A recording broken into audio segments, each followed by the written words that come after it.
여러분 안녕하십니까. 5월 26일 월요일 새벽입니다. 전은식입니다. 이제 대선이 오늘 밤에서 딱 8일 남았습니다. 째각째각 시간은 흐릅니다.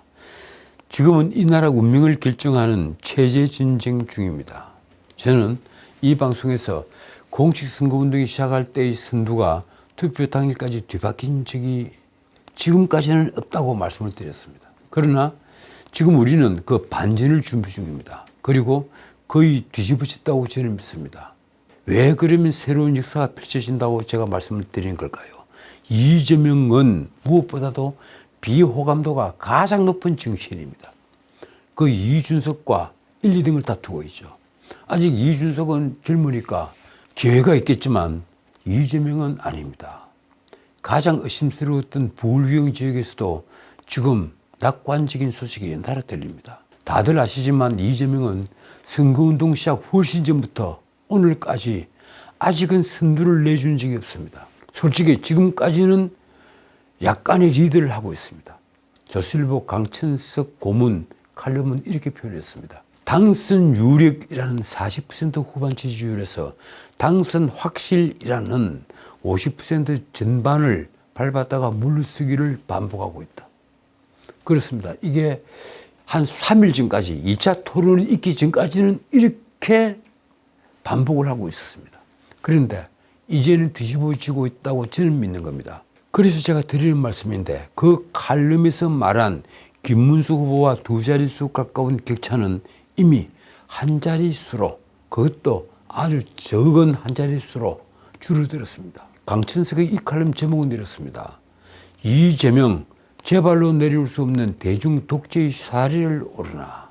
이 제목을 읽으면서 제가 정말 충격을 받았습니다. 대중 독재의 사다리, 오르면 내려올 수 없는 사다리입니다. 스스로는 절대 못 내려옵니다. 그렇습니다. 지금 이대로라면 강천석이 대중 독재로 표현한 대로 갈 것입니다.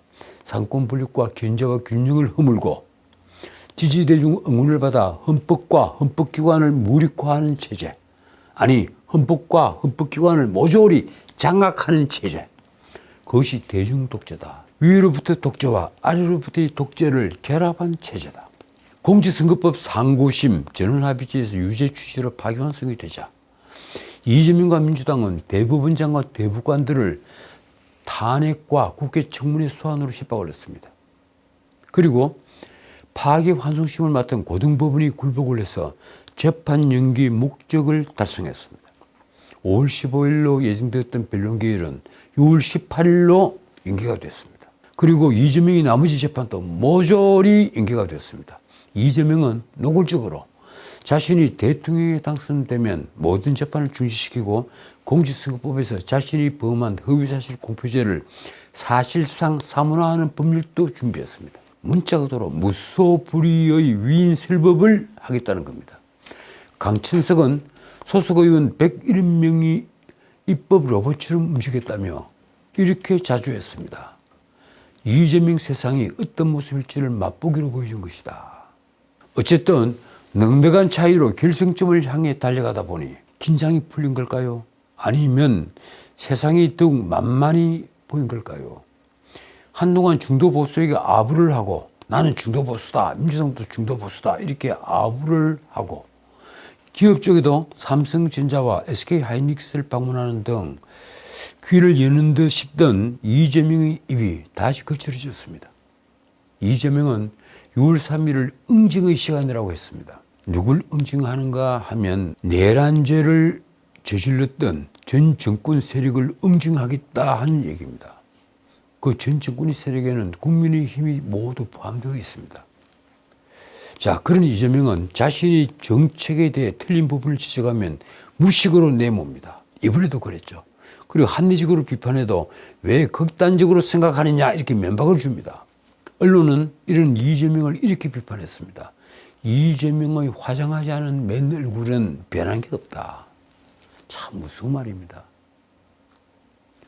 사람들은 진면목을 감추기 위해서 화장을 하죠. 사실은 진면목을 알기 위해서 거울을 보고 그래야만 되는데 그 거울을 앞에 두고 진면목을 감추기 위해서 화장을 하는 겁니다. 자, 그런데 지금 이재명은 김문수의 추격이 이제 턱 밑에 다다르자 덜컹 겁이 났습니다. 그동안의 오만으로 인해 까먹은 표가 눈에 보인 것입니다. 당장 이재명은 박범계 등이 추진 중인 비법조인 대법관 정문 법안에 대해, 이 말도 안 되는 법안에 대해 민주당 입장이거나 제 입장은 전혀 아니다 이러면서 선을 쫙 그었습니다. 그전에는 말 한마디 없다가 법안이 발의되고 신문에 보도가 된 다음에 나온 행동입니다. 비법률가에게 대법관 자격을 주는 것은 신중해야 한다는 것입니다. 하긴 그렇게 되면 인민민주주의와 무엇이 다르겠습니까? 언론이 말한 대로 김어준이 대법관이 되거나 더 나아가서 대법원장이 되어 만약에 사법권을 틀어준다면 어떻게 되겠습니까? 이재명이 24일 기자들에게 한 말이 이렇습니다. 신중하게 논의 끝에서 하면 좋겠다. 당에도 그런 문제를 자중하라고 지시해 놓은 상태다. 그러니까 그 말도 안 되는 소리 그만하라고 한 것이 아니라 좀 신중하게 검토를 해보라. 이렇게 얘기를 한 것입니다. 그러면서 다시 내란 프레임을 들고 나왔습니다. 지금은 내란 극복하는 게 더 중요하다. 국민들이 이 나라 운명을 두고 판단하는 시점인데 불필요하게 그런 논쟁 만드는 건 바람직하지 않다고 지시했다. 쉽게 말해서 지금 체제 진정 중인데 왜 국민들이 오해를 받을 논란을 만들었느냐 이런 말입니다. 이 논란이 된 이 법안은 박범계가 대법원장을 포함한 대법관을 현행 14명에서 30명으로 늘리고 그리고 2배 이상 늘리고 한쪽에서는 100명으로 늘리자는 법안도 지금 나와 있습니다. 그런데 박범계는 30명으로 늘리는 겁니다. 그리고 변호사 자격이 없어도 대법관이 될 수 있도록 하는 내용의 법원조직법 개정안으로 23일 발의가 됐습니다. 이틀 전에 발의가 된 겁니다. 박범계는 다른 사람이 아니라 법사위 민주당 간사입니다. 자기 자신이 나는 사선 의원이다. 제에게 그런 자랑을 한 적이 있습니다. 그러자 국민의힘은 이 좌파 단체 인사를 대법관에 앉혀 사법부를 장악하려는 시도를 하면서 즉각 반발했습니다. 대한변호사협회도 재고가 필요하다며 사실상 반대 입장을 드러냈습니다. 현행 법원조직법상 대법관은 14명으로 변호사 자격을 가진 자로서 20년 이상 판사, 검사, 변호사 등으로 활동한 경력이 있어야 합니다. 그런데 변호사 자격이나 법적 경력이 없어도 다시 말해 전문적인 법률 지식이 없어서 법을 일을 제대로 이해하지 못해도 학식과 등망이 있는 사람이 대법관이 될 수 있게 한 것입니다.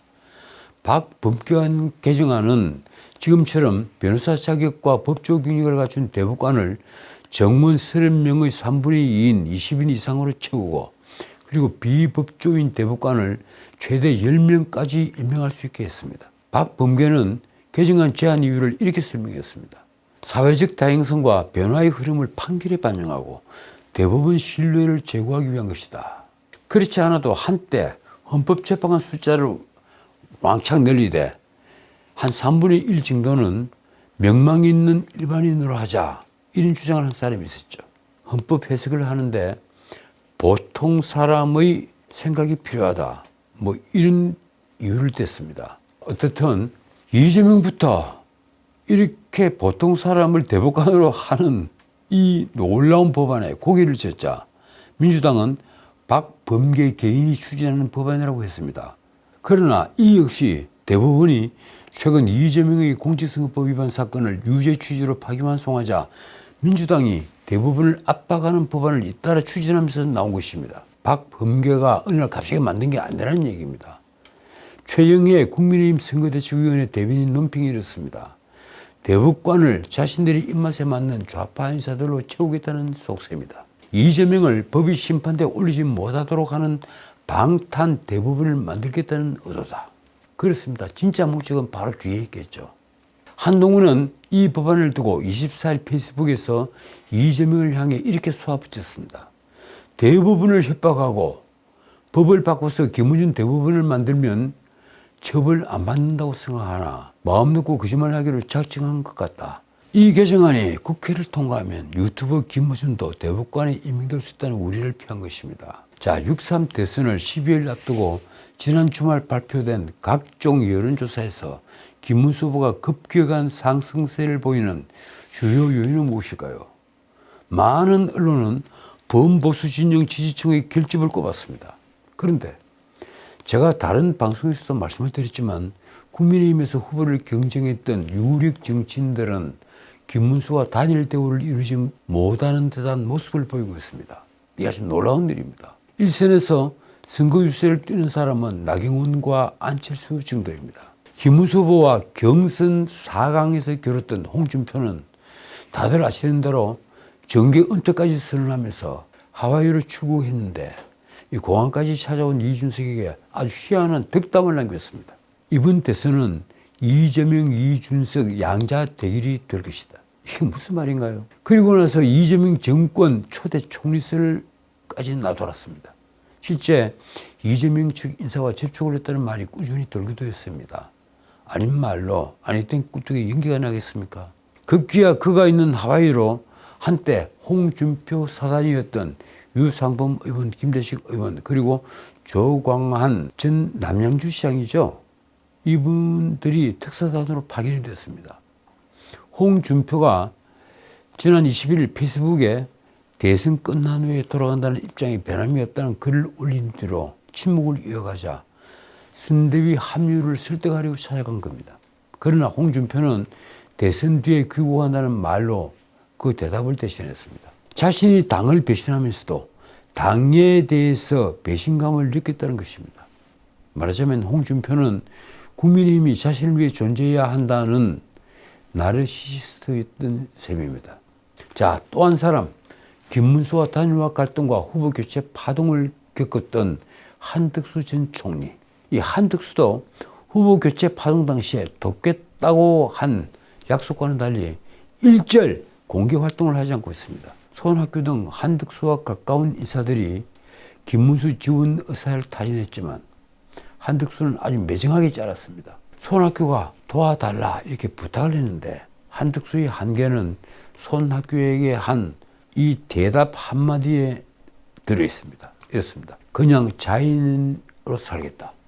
그 자인으로 계속 살아가십시오. 국민의힘 선대위 관계자의 말입니다. 한덕수는 후보 단일화 약속을 파기한 김문수 후보에 대한 앙금을 완전히 털어내지 못한 것으로 보인다. 그리고 또 한 사람 한동훈 역시 김문수를 적극 돕는다는 것과는 거리가 먼 행보를 보이고 있습니다. 한동훈은 지난 20일 부산에서 첫 지원 유세를 시작했죠. 그리고 21일에는 대구, 22일은 충북 청주와 강원 원주를 찾아 그러니까 계속 서울로 올라오면서 김문수 후보에 대한 지지를 호소했습니다. 하지만 국민의힘 일각에서는 그 유세를 두고 김문수 후보 지원 유세로 보지 않습니다. 한동훈이 김문수 후보 이름이 적히지 않은 선거 운동복을 입고 독자적인 유세를 하는 것은 차기 당권을 노린 행보에 불과하다. 실제 한동훈이 입은 옷을 보면 이 가슴에 김문수 이름 대신에 국민의힘이라고 적혀 있습니다. 자, 그런데도 나경원과 안철수는 적극적으로 지금 김문수 후보를 돕고 있습니다. 특히 안철수는 김문수 후보와 대선 경선에서 4강전을 벌인 인사 가운데 가장 적극적으로 유세에 참여하고 있습니다. 국민의힘 안팎에서는 안철수의 재발견이라는 말까지 나왔습니다. 안철수는 김문수가 대선 후보로 선출된 후에 공동선거대책위원장을 맡아 김문수 후보와 함께 현장을 누비고 있습니다. 안철수는 지난 15일에는 기자회견을 열고 한동훈, 홍준표, 한덕수를 향해 지금은 김문수 대장선을 따를 때다 이러면서 단합을 읍수하기도 했습니다. 지난 21일에는 이준석을 찾아가서 김문수 후보와의 단일화를 설득하기도 했습니다. 자, 오늘은 여기까지입니다. 오늘은 강천석 칼럼의 결론을 제가 그대로 옮기는 것으로 방송을 마칠까 합니다. 대중 독재 사다리를 타고 권력자 자리에 올랐다가 제 발로 내려올 수 있었던 권력자는 없다. 내려올 사다리를 제 손으로 치워버렸기 때문이다. 참 재미있고 또 한편 무서운 표현입니다. 대중 독재의 권력자들은 내려갈 사다리를 자기 손으로 없애버리기 때문에 내려올 수가 없다. 이 얘기를 하는 겁니다. 사실 우리는 이미 우리 짧은 민주정의 역사에 두 차례나 이런 비극을 목격했습니다. 한 분은 이승만 대통령, 또 한 분은 박정희 대통령. 그 두 분 모두 국가적 영웅이었지만 말입니다. 한 분은 공산주의로부터 나라를 지키고 거기에 앞서 이 나라를 독립시키고 그리고 민주주의를 정착시키려고 무진장 애를 쓰던 분입니다. 그런 분이 장기 집권 끝에 하야를 하고 하와이로 갔습니다. 그리고 또 한 분 박정희 대통령. 이분은 이 나라를 문자 그대로 경제적 빈곤에서 탈출을 시킨 장본인입니다. 그런 분이 장기 집권 끝에 비극적 처우를 맞았습니다. 어쨌든 두 분 다 국가적 영웅이었지만 스스로 내려오지는 않았습니다. 그래서 강천석 칼럼의 끝은 정말 비장합니다. 이렇습니다. 대중 독재의 처음 희생자는 국민과 국가 운명이지만 최종 희생자는 권력자 본인이 될 수밖에 없는 이유다. 그런 시대에도 국민의힘이라는 정당은 숨을 쉬고 있을까? 적어도 이승만 대통령, 박정희 대통령은 대중 독재는 하지 않았습니다. 그런 분들은 어떤 의미에서는 리더로서의 역할을 충실히 그리고 제대로 한 분입니다. 저는 그걸 믿습니다. 지금까지 전은책이었습니다.